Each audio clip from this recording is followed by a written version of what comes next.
জাভেদ, আমি প্রেমে পড়ে গেছি রে। ওকে দেখলে আমার মনে হয় এটাই সেই বিশেষ মেয়েটা।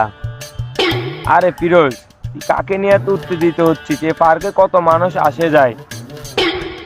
ওই যে লাল ড্রেস পরা মেয়েটা বসে আছে, ওকে দেখেছিস?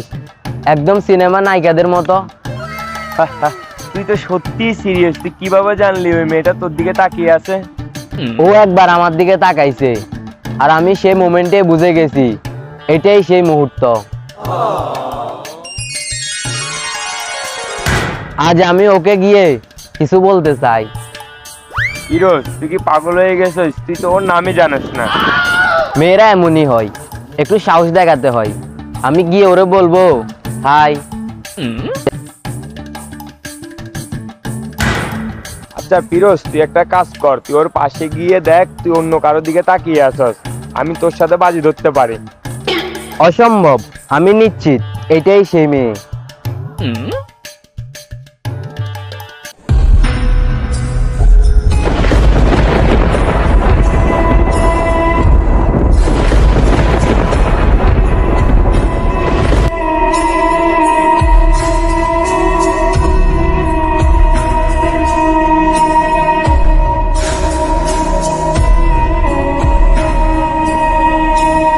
বলছিলাম তুই ভুল করতেছিস।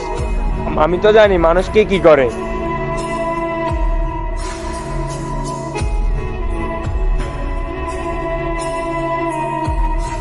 আমি হয়তো ভুল করেছি, কিন্তু ওর মতো আর কাউরে পাবো না। আরে পাগল, তুই এত কেন সিরিয়াস হচ্ছিস? এই পার্কে প্রতিদিন কত মানুষ আছে, তুই কেন চিনতে এত ডুবে যাচ্ছিস?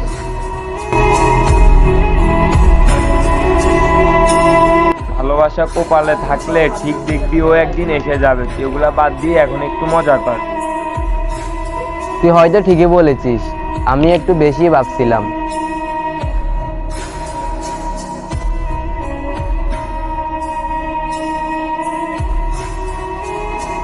চল পরের বার তোর প্রেমিকাকে দেখার জন্য একটা প্ল্যান করব। দেখবো এবার তোর প্ল্যান কাজ করে কিনা।